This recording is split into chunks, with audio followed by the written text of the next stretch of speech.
public safety, number one on your list in terms of priorities in this city. Maybe just go through it with me one time. Why is this number one for you? Well, it's because, as former chief, when I belonged to the major City Chiefs Association, one thing that the other chiefs kept reporting over and over again was the disorder. If you don't check disorder, it moves exponentially. And then what happens is cities start to turn and start to decay. And we look at the state that the City of Toronto is in right now, and we have normalized so many things. When we look downtown and how it looks, we've got all these storefronts that are closed up, we've got graffiti, and if you're there at certain parts in the nighttime, it really does not look like the City of Toronto, whereas as once before, I used to take great pride in walking those other cities and being excited to come home to Toronto because we were so much better. But we're moving in the wrong direction, and I do believe that we are at the tipping point. I'm not saying that all is mad and chaos, but I am saying that this is the point that we need to reset our city, get it back again. You made a distinction there between crime and disorder. Explain the difference. Okay, so there is an increase of random crime and disorder. Usually what people will look at are crime stats and say, well, this number is low or that number is low. But if you've ridden on the subway, or if you've been in the downtown core, or if you've spoken to business owners, BIA associations, the disorder is astronomically high. You go downtown and there are signs that are put up that say, please do not break my windows, please stop graffiti. This is a state that the city is in. And you won't find those stats. It's the quality of life that people, when they hear me talk, they know that I'm not making this up. This is not my sensationalism of our city. This is our city right now. You've mentioned that you want to bring more special constables into the TTC. Why do you think there's a need for special constables, and will they be involved in the police service in any way? Yes, so first what I'm going to do is I'm going to transfer the transit special constables to the Toronto Police Service. And just the simple rule is TTC is responsible for getting you to and from your location safely. That's it. When it comes to crime, disorder, when it comes to working with people that live with mental health, then that's a different story. The Toronto Police Service is one of the best trained in the country. So by having special constables working in uniform, highly trained, wearing body-worn cameras for accountability and transparency, you will see that there'll be a completely difference. The visual appearance of them is also key and paramount, having them riding on subways. During your time as police chief, there was a significant movement towards defunding the police, lowering the police budget at that time. Do you feel the pressure now to somehow cut back on the budgets as a result of your time while as police chief? It's about getting it right, and you're right. The defund the police was a narrative that was alive and well, and it was unfortunate because, again, it speaks to government listening to the loudest voice in the room and then acting upon that. As a leader, you have to make the decisions that are proper decisions for the greater good of the city, and not just for political reasons. When we look at other cities where that defund had significant impact, they are horrible right now, and they have been for years. You don't see businesses going up. You don't see quality of life moving in the right direction, but moving in a completely wrong direction. So for us to subscribe to that, it's not a good thing. The budget for the city is $1.5 billion in the hole. Yes. You said you haven't looked at the books yet, charts, pie graphs. Well, nobody has looked at the book yet. Okay, so really explain that to me. Yeah. As a leader, it's not about numbers. It is looking about what can you do with the existing funds and how can you break it down and then measure whether or not this is something that is important for this moment. We have to plan for two things. We have to plan for the way the City of Toronto is today and the way it is going to be tomorrow.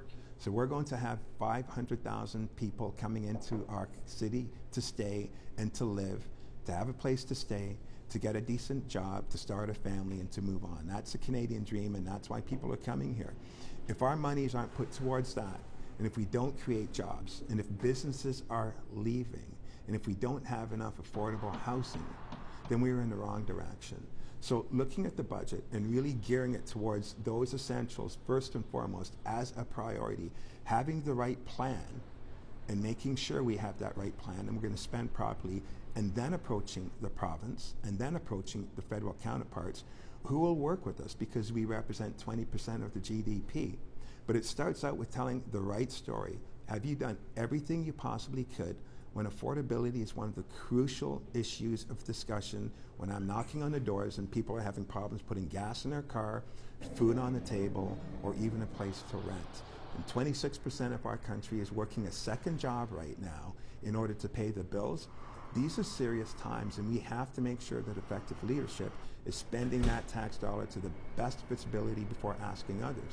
So I have to set that proper landscape. So when I talk about the pie charts and the bar graphs, that is not defined in those. Those are just numbers, and we're supposed to take the assumption that these are right. No, I've done budgets before. I will challenge them. How long did it take to do that budget? Because it'll probably take twice as long when I'm in that seat to do this budget, because I'm going to make sure that I'm going to ask the challenging questions to get the best outcomes. Affordable housing, another big topic throughout this campaign. Massive. How do you go about getting that built? Others have suggested that we need to do so on city land and that the city needs to be the developer, essentially. You say no. Why?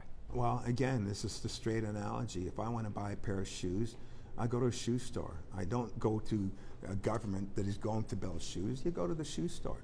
We need buildings, and we need them fast. And understand that the builders are also responsible for parks, for daycares, for schoolyards, a whole bunch of different things that they're involved in. So it's the system that is the problem right now. And when you read the reports that scores Toronto last out of all of the major cities, we need to become first when it comes to moving those approvals. So between 3 and 5 years is just absolutely unacceptable. And understand, builders are building elsewhere. They're building, so it's not that there is a shortage. We're at, 40 million right now, our country, and growing. So that means that they're building. But I want them to build here in the city of Toronto. And in order to do that, I have to change the system and change the process. And you'll note that no other person running for mayor will talk about it because they stuck their hand up for this very process that scores last. I'm going to make it first. I'm going to make sure that that process has a 1-year approval rate. That means eliminating as many silos as possible within that portfolio. And the second thing, which I hear over and over again, is a navigator, someone from within that is moving that approval so that it can move along, and we know that it's going to take a year to do. When it comes to the TTC, there have been recent service cuts. There's been an increase to the fare. Are you willing to bring those services back and perhaps decrease that fare increase? I want to make sure that we build a more robust transit system. We have to work with all levels of government. And again, when we've got 500,000 newcomers coming in, one of the main reasons why they choose Toronto, just like I did, it's because of a reliable TTC system, a transit system that actually has some legs to it. So if you're outside Toronto and you miss your bus, you're waiting another 40 minutes. You're not going to get to work on time. We have to make sure that we build, and we build faster when it comes to the development of our transit system in order for Toronto to be successful. So no, I'm not looking at any cuts towards TTC. I'm looking to make sure that I work with all levels of government so that we have a good vision of where Toronto needs to be, so that we will attract businesses to come in here and attract people to come here as well too, but not just attract them to come here, but I want to make sure that I attract them to come here and they're successful. I think of my parents and how they felt coming into Canada and the journey that they took just for a better education for their 6 kids. And I look at the opportunities that were given to me. And when I first moved here in Toronto in 1982, I relied on the transit system to get to and from work. So there are many people like me that are here right now that need that transit system. It is their lifeblood. And there'll be many more people that will be just like me. And as the leader, I want to make sure that they know that I'm listening, and I know that I'll provide those tools that are necessary for their success. Throughout this campaign, you've been connected with Doug Ford as someone who ran for the Conservatives in the fall, potentially his chosen one throughout this campaign for mayor. Have you spoken with him throughout this campaign first? No, not a whole lot at all, to be honest with you. But I can tell you, I've made no bones about it. I have a strong working relationship with the Premier. I had it in the seats that I held, and it was to Toronto's benefit, especially when it came with the gun crime violence and the street gangs. So at the end of the day, we rely on the province. We rely on the province, and we rely on the federal governments. If we do not have a good working relationship with them, we will fail. But I live in Toronto. I'm running for the leadership race for Toronto. I'm running because I care about this city and I love this city and I don't like the direction it's going in. The buck stops with me on the decisions that are going to be made. And I'm sure that there'll be friction, but you know what? That's good business. As a chief of police, I had some friction moments, and if it's the right thing, then you stand up for it and you move forward to the best of your ability. Same thing applies to the city of Toronto. I know what's going to be happening in the next several years, and I've got a bit of a good idea of where that roadmap needs to be, and if there's resistance, well, I got to fight back. It's the right thing to do. Your campaign has taken a turn in the last couple of weeks. It's not so much about you being the best person for the job, it's been about someone else not being the best person for the job. Yeah. Why have you changed tactics at this point in the game? For two reasons. Number one, I'm hearing it. This campaign has been a very aggressive campaign. We have been going all across the city, including me, knocking on doors and talking to people. And a lot of times they were going, we don't want Olivia Chow in the seat. What do we need to do in order to get there? And I said, well, vote for me. That was a start. Vote for me. And it worked out well, but the problem was Olivia Chow has never explained her campaign to anyone. She's never explained how much she's going to raise the taxes. She's never explained that she does not like the police. She's never explained that she will never fund the police.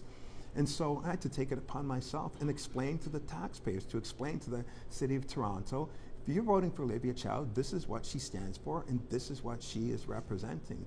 Olivia Chow will be a disaster for this city, and I'll be one that will restore that hope and bring us back to where we need to be and have respect and dignity for everybody that's out there, but keeping everything safe, keeping your tax dollars low, not raising it above the rate of inflation, and making sure that we have that healthy city that the City of Toronto deserves to have and should have. Thank you for doing this. Thank you. It's good seeing you again, Mark.